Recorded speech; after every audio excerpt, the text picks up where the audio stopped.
Gereja Katolik Roma di Rusia adalah kaum minoritas. 90% lebih penduduk Rusia memeluk agama Ortodoks. Walaupun sebagai kaum minoritas, Gereja Katolik di Rusia telah melewati sejarah yang begitu panjang.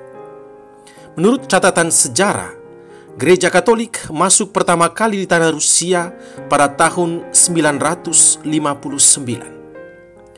Kiev menjadi tempat pertama di mana Gereja Katolik memulai sejarah penyebaran Injil di tanah Rusia. Namun sejak awal kehadirannya di negara beruang putih ini, Gereja Katolik selalu menemui banyak tantangan, bahkan ditolak kehadirannya. Misi penyebaran iman Katolik di daerah terdingin di dunia ini sepertinya terhenti pada tahun 1917 saat Rusia mulai berada di bawah rezim komunis. Pada tahun 1918 dikeluarkan dekri tentang pemisahan gereja dari negara, sekolah dari agama. Sejak saat itulah semua gereja, baik Katolik maupun Ortodoks, harus ditutup.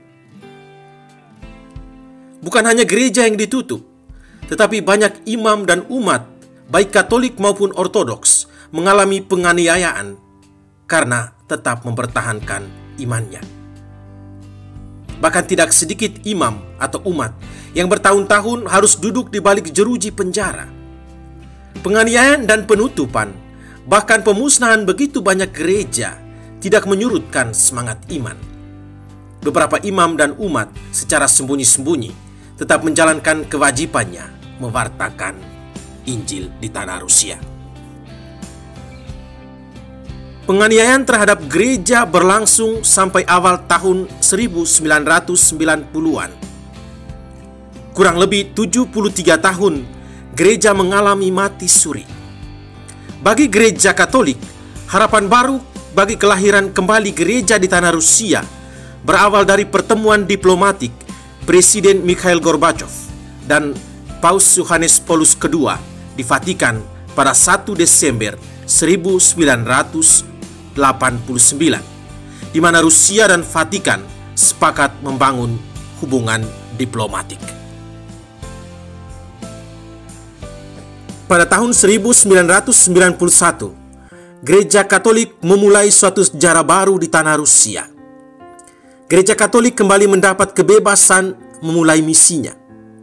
Pada awal sejarah barunya itu, di negara yang luasnya 9 kali Indonesia ini, Gereja Katolik hanya memiliki 20 paroki, 5 gereja, 17 imam, dan 35 suster. Namun pelan tapi pasti, mulai berdatangan beberapa imam dan para suster dari negara-negara lain. Gereja-gereja baru mulai dibangun. Bahkan pada tahun yang sama di kota Moskow dibangun sekolah kejuruan teologi, filsafat, dan sejarah yang diberi nama Santo Thomas Aquinas, di mana dididik para katekis dan juga orang muda guna membantu para imam dan suster untuk tugas pelayanan dan penyebaran iman Katolik. Tidak hanya sampai di situ. Pada tahun 1993, di kota Moskow dibangun seminari tinggi, tempat di mana para calon imam orang-orang asli Rusia mempersiapkan diri dan mengenyam pendidikan. 2 tahun kemudian, seminari yang diberi nama Maria Bunda Para Rasul ini dipindahkan ke kota San Petersburg dan tetap ada sampai sekarang ini. Pada tahun 1999, ditabiskan imam pertama buah dari seminari ini.